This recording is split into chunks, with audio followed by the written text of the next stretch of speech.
పరిశుద్ధ బైబిల్ నుండి తెస్సలోనికీయులకు రాసిన రెండవ పత్రిక 1వ అధ్యాయము 11-12 వచనాలు మన యొక్క వాక్య ధ్యానములకు చూసుకుందాం. అందువలన మన దేవుని యొక్కయు ప్రభువైన యేసుక్రీస్తు యొక్క కృప చొప్పున మీ యందు మన ప్రభువైన యేసు నామమును ఆయన యందు మీరును మహిమ నొందునట్లు మేలు చేయవలనని మీలో కలుగు ప్రతి ఆలోచనను విశ్వాసయుక్తమైన ప్రతి కార్యమును బలముతో సంపూర్ణము చేయుచు మన దేవుడు తన పిలుపునకు మిమ్మల్ని యోగ్యులుగా ఎంచినట్లు మీ కొరకు ఎల్లప్పుడూ ప్రార్థించుచున్నాము. దేవుడి వాక్యము దీవించుగాక. పౌలు తెస్సలోనికీయులకు పత్రిక రాస్తూ వారిలో విశ్వాసము, నిరీక్షణ సంపూర్ణంగా కలగజేయడానికి ఈ మాటలు తెలుపుతున్నాడు. కారణం ఏంటంటే వాళ్ళు విగ్రహారాధన విడిచిపెట్టి యేసు ప్రభువును అనుసరించారు. కాబట్టి వారిని విశ్వాసములో స్థిరపరచవలసిన బాధ్యత పౌలుకుంది. అందు నిమిత్తమై వారిలో అనేకమైనటువంటి అంశాలను వారికి ఎత్తి చూపుచూ వారిని పరిపూర్ణులుగా ప్రభు కొరకు సిద్ధపరచాలని ఉద్దేశం చేత వారి కొరకు నేను ప్రార్థన చేస్తున్నానన్నారు. ఎందుకంటే వారు నిష్పక్షపాతంగా దేవుని యొక్క సేవ చేశారు, శ్రమలు అనుభవించారు. ఆ శ్రమలకు ప్రతిఫలముగా వారికి ఆశీర్వాదం కలుగుతుందని 6, 7, 8, 9, 10 వచనాల్లో మనం చెప్తా ఉన్నాడు. ఇక్కడికి 11, 12 వచనాలకు వచ్చిన తర్వాత వారిని విశ్వాసంలో స్థిరపరచడం కొరకు నేను ప్రార్థన చేస్తున్నానన్నాడు. దేనికోసం ఎలాంటి ప్రార్థనలు చేస్తున్నాడో చూద్దాం. దేవుడు ఇక్కడ అంటాడు, దేవుడు తన పిలుపునకు మిమ్మల్ని యోగ్యులుగా ఎంచునట్లు మిమ్మల్ని మీ కొరకు ఎల్లప్పుడూ ప్రార్థన చేస్తున్నాను అంటాడు. తన పిలుపుకు యోగ్యులుగా, ఆయన పిలిచిన పిలుపుకు మనం యోగ్యులుగా ఉండాలంటే ఏం చేయాలా? నంబర్ 1 ఎఫ్సి పత్రిక 4:1 కాబట్టి మీరు సమాధానమును బంధము చేత ఆత్మ కలిగించు ఐక్యమును కాపాడుకుంటయందు శ్రద్ధ కలిగిన వారై ప్రేమతో ఒకరినొకడు సహించుచు మీరు పిలువబడిన పిలుపుకు తగినట్లుగా దీర్ఘశాంతముతో కూడిన సంపూర్ణ వినయంతోనూ సాత్వికముతోనూ నడుచుకోవడం వల్లని మిమ్మల్ని నేను బతిమాలుచున్నాను అని పలుకుతున్నాడు. ఐక్యత. నంబర్ 1 ఐక్యత. విశ్వాసులు ఐక్యత కలిగి సంఘములో జీవించాలి. ఆ ఐక్యత సమాధానమున బంధము, ఐక్యమును కాపాడుకుంటేందు శ్రద్ధ కలిగి ఉండడము, ప్రేమతో ఒకరినొకడు సహించడము. ఇవన్నీ ఉన్నప్పుడు మీరు పిలువబడిన పిలుపుకు తగినట్లుగా మనం దేవుని పిలుపుకు మనం తగినట్లుగా మనం జీవించాలంటే ఐక్యత కాపాడుకోవాలా. సంఘము విభిన్నమైనటువంటి ఆలోచనలు కలిగిన వ్యక్తులు ఉంటారు. అందరూ రక్షించబడిన వారే, కానీ వాళ్ళ పద్ధతులు తేడా ఉంటాయి. అయితే వారందరూ కలిసి సాగాల అంటే ఓర్పు, సహనం కలిగి ఉండాలి. ప్రేమలో ఒకరినొకడు సహించాలి అని దేవుని వాక్యం సెలవిస్తుంది. ఐక్యత కొరకు సహనం ఉందా? ఈనాడు సంఘాన్ని ముఖాలు చేయడానికి చాలామంది ఇష్టపడతారు. స్వార్థ ప్రయోజనాల కొరకు వాడుకోవడానికి సంఘాన్ని ఇష్టపడతారు, కానీ ప్రేమతో ఒకరినొకడు సహించడానికి ముందుకు రారు. అయితే దేవుని వాక్యం సెలవిస్తుంది, మీరు యోగ్యులుగా ఉండాలంటే మీరు ఐక్యతను కాపాడుకోవాలా, ఒకరినొకరు సహించాలా అంటాడు. అందుకోసం నేను పౌలు అంటున్నాడు, నేను ప్రార్థన చేస్తున్నాను అంటున్నాడు. మీ కొరకు నేను ప్రార్థన చేస్తున్నాను. మనం చేస్తున్నామా? సంఘ ఐక్యత కొరకు, సంఘంలో సమాధానం కొరకు, ఒక ప్రేమతో ఒకరినొకడు సహించడం కొరకు మనం ప్రార్థన చేస్తున్నామా? నంబర్ 1. నంబర్ 2 తెస్సలోనికీయులకు రాసిన మొదటి పత్రిక 1వ అధ్యాయం 3వ వచనం సహోదరులారా, మేమెల్లప్పుడూ మిమ్మల్ని గూర్చి దేవునికి కృతజ్ఞతాస్తుతులు చెల్లించుటకు బద్ధులమై ఉన్నాము. యుక్తమే, ఏలయనగా మీ విశ్వాసం బహుగా అభివృద్ధి పొందుతున్నది. మీ అందరిలో ప్రతివాడు ఎదుటి వాని ఎడల చూపు ప్రేమ విస్తరించుతున్నది. అందువలన మీ హింసలన్నిటిలోనూ, మీరు సహించుతున్న శ్రమల్లోనూ మీ ఓర్పును, మీ విశ్వాసమును చూచి మేము సంఘములో మీ యందు అతిశయపడుచున్నాము. ఏమిటి చక్కటి మాట! మీరు మీ హింసలన్నిటిలోనూ మీరు సహించుతున్న శ్రమలలోనూ, మీరు శ్రమలు సహిస్తున్నారు. మీ ఓర్పును, మీ విశ్వాసమును చూచి మేము దేవుని సన్నిధిలో, దేవుని సంఘములలో మీ యందు అతిశయపడుచున్నాము. యోగ్యులు ఎవరు? శ్రమ సహించువారు యోగ్యులు, ఓర్పు కలిగిన వారు యోగ్యులు, విశ్వాసం కలిగిన వారు యోగ్యులు, హింసలను భరించిన వారు యోగ్యులు. ఇలాంటి వారి కొరకు నేను ప్రార్థన చేస్తున్నానని పౌలు పలుకుతున్నాడు. ప్రియులారా, విశ్వాస జీవితము, క్రైస్తవ జీవితం అంటే ఓర్పు, సహనముతో కూడినటువంటిది, దీర్ఘశాంతముతో కూడినటువంటిది. చెప్పడం చాలా సులభం, అనుభవించడం చాలా కష్టం. యోగ్యత కలిగి యోగ్యులముగా మనం ప్రభు సన్నిధిలో కనపడాలి. 3వ విషయం ఫిలిప్పీలకు రాసిన పత్రిక 3వ అధ్యాయం 1వ అధ్యాయం 27వ వచనం నేను వచ్చి మిమ్మల్ని సూచనను రాకపోయినను మీరు విశ్వాస విషయంలో ఎదురించు వారికి బెదరక అందరూ ఒక్క భావంతో సువార్త విశ్వాస పక్షమున పోరాడుచు ఏక మనస్సు గలవారై ఉండాలని నేను కోరుకుంటున్నాను అంటున్నాడు. సంఘం ఎలా ఉండాలా? విశ్వార్త విశ్వాస పక్షమున పోరాడేవారుగా ఉండాలి. ఎదిరించే వారికి బెదరక ఉండాలి. ఏక మనస్సు కలిగినటువంటి వారు ఉండాలా. ఇది సంఘం. దీని కొరకు నేను ప్రార్థన చేస్తున్నానని పౌలు పలుకుతున్నాడు. మనం చేస్తున్నామా? మనం కూడా చేద్దాం ప్రార్థన. సువార్త విశ్వాస పక్షాన పోరాడదాం. సువార్త కొరకు జీవించుదాం. సువార్తను ప్రకటించుదాం. సువార్తను లోకానికి అందించుదాం. సంఘం యొక్క ప్రథమ కర్తవ్యం అది. కొలసీలు రాసిన పత్రిక 1వ అధ్యాయం 10వ వచనం. అందుచేత ఈ సంగతి విని నాటి నుండి మేమును మీ నిమిత్తము ప్రార్థన చేయుట మానక మీరు సంపూర్ణ జ్ఞానమును ఆత్మ సంబంధమైన వివేకమును గలవారును ఆయన చిత్తమును సంపూర్ణముగా గ్రహించువారునై ప్రతి సత్కార్యములో సఫలమగుచు. సంఘంలో ఉండేవారు ఏంలో? సత్కార్యములలో సఫలులగాల. దుష్కార్యాలు కాదు చేసేది, దుష్ట ఆలోచనలు, దుష్ట తలంపులు కాదు. ఎవరిని ముంచుదామా, ఎవరిని బాధ పెడదామా అనేది కాదు. సత్కార్యములో సఫలులగుచు. అబ్బా, ఎంత మంచి మాట! దేవుని విషయమైన జ్ఞానమందు అభివృద్ధి పొందొచ్చు. అన్ని విషయంలో ప్రభువును సంతోషపెట్టినట్లుగా, అన్ని విషయాల్లో మనం ప్రభు అయిన యేసుక్రీస్తును సంతోషపెట్టే వారంగా ఉండాలా. ఈ విషయాన్ని మనం మర్చిపోకూడదు. ఇలా ఉండాలా. అలాంటి వారే దేవుని పిలుపుకు తగిన యోగ్యులని వారి కొరకు నేను ప్రార్థన చేస్తున్నానని పౌలు పలుకుతున్నాడు. ప్రభువును సంతోషపెడుతున్నావా? పాపాన్ని సంతోషపెడుతున్నావా? వ్యక్తులను సంతోషపెడుతున్నావా? అధికారాన్ని సంతోషపెడుతున్నావా? నీ ఈగోను సంతోషపెడుతున్నావా? నిన్ను నువ్వు తేల్చుకో. ప్రభువును సంతోషపెట్టడం నేర్చుకో. మనం ప్రభు దాసులం. ఇహమందును పరమందును ప్రభువుకే మనం దాసులం, పాపానికి దాసులము కాదు. ఎల్లవేళలా మన యజమానుడైన ప్రభువునే మనం గణపరచాలి. ఆయనకే మనం లోబడాలి. ఆయన్ను సంతోషపెట్టాలి. ఆయన ఏ విషయంలో సంతోషపడతాడో ఎరిగి ఆ విధంగా మనము ప్రవర్తించాలి. 5వ విషయంగా తెస్సలోనికి రాసిన పత్రిక, మొదటి పత్రిక 2వ అధ్యాయము 12వ వచనం. 2:12. తన రాజ్యమునకును మహిమకును మిమ్మను పిలుచుచున్న దేవునికి తగినట్టుగా మీరు నడుచుకోవాలా. దేవుడు మనల్ని పిలుస్తున్నాడు తన రాజ్యమున కొరకు. కాబట్టి దేవునికి తగినట్టుగా నడుచుకో.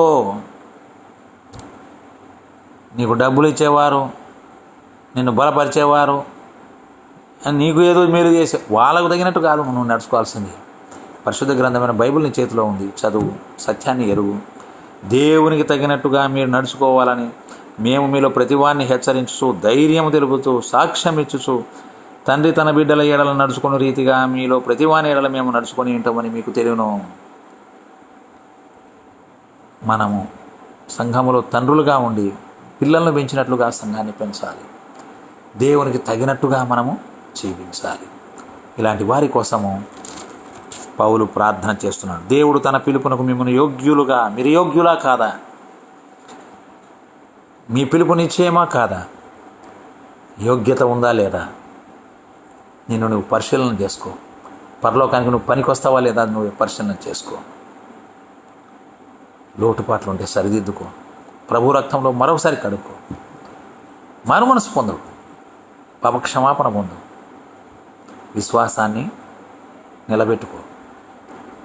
నీ పిలుపును నిశ్చయం చేసుకో. ఆ తర్వాత చూడండి, విశ్వాసయుక్తమైన ప్రతి కార్యమును బలముతో సంపూర్ణం చేయొచ్చు. విశ్వాస సంబంధమైన కార్యాలు ఏమంటే ఆయన బలంతో సంపూర్ణంగా మనము చేయాలా. విశ్వాసము కార్యక్రమాలను బలంగా చేపట్టాలా.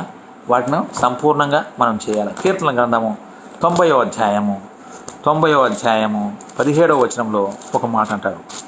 90:17 కీర్తన 90:17. మా దేవుడైన యెహోవా ప్రసన్నత మా మీద నుండునుగాక. మా చేతి పనిని మాకు స్థిరపరచుము. మా చేతి పనిని స్థిరపరు. ఇది మనం చేయాల్సిన ప్రార్థన. మనం చేసిన చేతి పని నిలబడాలా శాశ్వతంగా. చీమలు పెట్టిన పుటల్లో పాముల్లాగా మనం ప్రవర్తించకూడదు. మనమే పుటలు పెట్టాలా, మనమే మందిరాలు కట్టాలా, మనమే సేవ చేయాలా. మన చేతి పని స్థిరముగా ఉండాలి. యెషయా గ్రంథం 26వ అధ్యాయం, యెషయా 26:14. 26:12 యెహోవా నీవు మాకు సమాధానమును స్థిరపరచుదువు. దేవుడు మనకు సమాధానాన్ని స్థిరపరుస్తాడు. నిజముగా నీవు మా పక్షం నుండి మా పనులన్నిటినీ సఫలపరిచే దేవుడవు నీవు.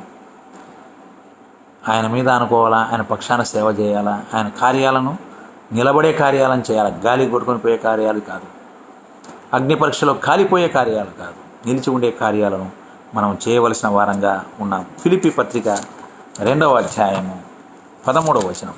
ఫిలిప్పీ 2:13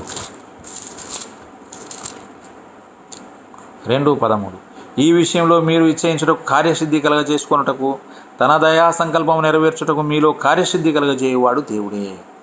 మనలో కార్యం చేసేవాడు ఆయనే, కార్యం చేయాలని ఆ తలంపు ఇచ్చేవాడు కూడా ఆయనే, మన కార్యాన్ని స్థిరపరిచేవాడు ఆయనే. ఆయన మీద అనుకుందాం, ఆయన ఇష్టం మీద తెలుసుకుందాం, ఆయన కొరకు జీవించుదాం, ఆయన కార్యముల యందు ఆసక్తి కలిగి మనము సాగుదాం.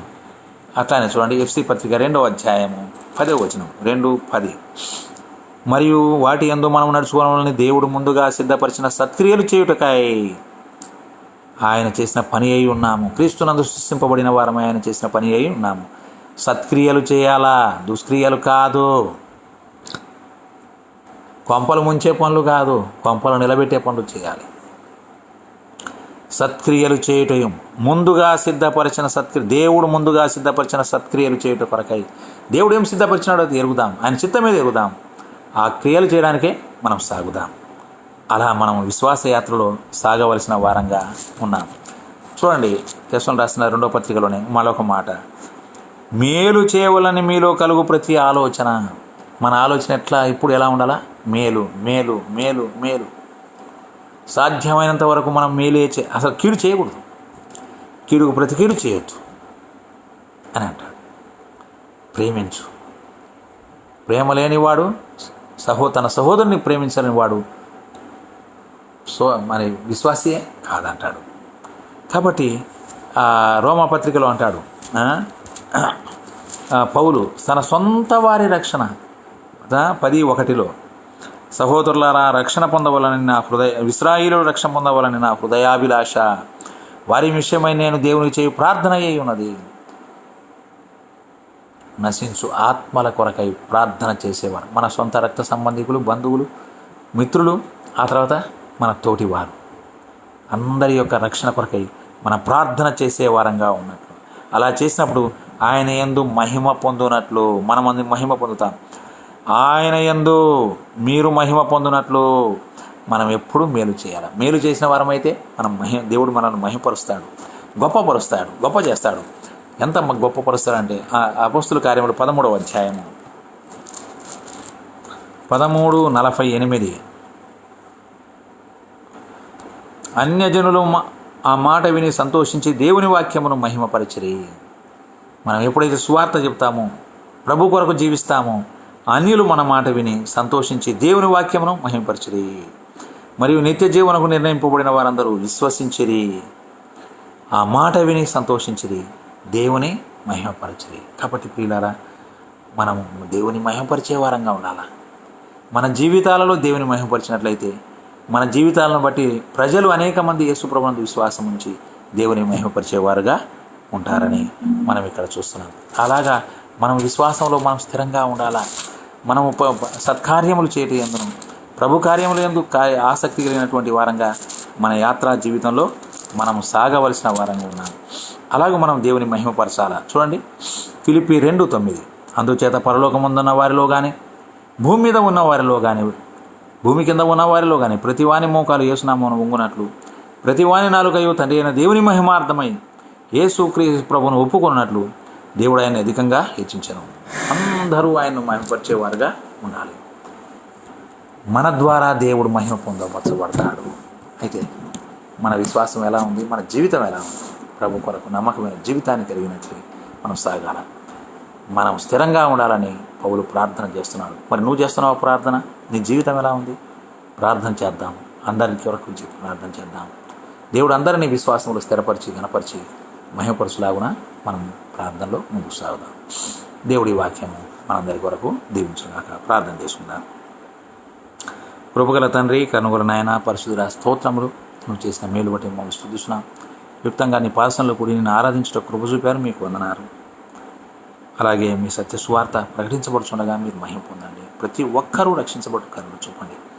మా జీవితాలలో ఐక్యత కలిగిన వారమై, సమాధానం కలిగినటువంటి వారమై, ఓర్పు కలిగినటువంటి వారమై, స్వార్థ విశ్వాస పక్షమున పోరాడే వారంగా ఉండి, సత్క్రియలందు సఫలంలోగుచు మా చేతి పనులు మేము స్థిరపరచపరచు నేను మహిమపరిచే వారంగా ఈ లోకానికి వెలుగుగా ఉండగలటు కరుణ చూపండి. మీ పిలుపుకు తగినట్లుగా మేము యోగ్యులుగా జీవించగలిగే భాగ్యము మాకు అనుగ్రహించండి. ఆయన ప్రతి ఒక్కరూ సంపూర్ణులుగా చేయబడలాగున మీరే కృప చూపమని ప్రార్థన చేస్తున్నాం. ఈ కరోనాను పూర్తిగా తొలగించండి. అనారోగ్యంగా ఉన్న వారిని కరుణించి కాపాడండి. ఈ వాక్యం వింటున్న వారికి దీవెన దయచేయండి. వారి కుటుంబాలకు ఆశీర్వాదం దయచేయండి. మందిరాలు తెరవబడి నీ మందిరంలో కూర్చొని మేమందరము భయము లేకుండా ఆనందంగా సంతోషంగా ఆరాధించే భాగ్యం మాకు అనుగ్రహించమని మా ప్రభువైన యేసు క్రీస్తు నామమున ప్రార్థించి వేడుకుంటున్నాం తండ్రి. ఆమేన్.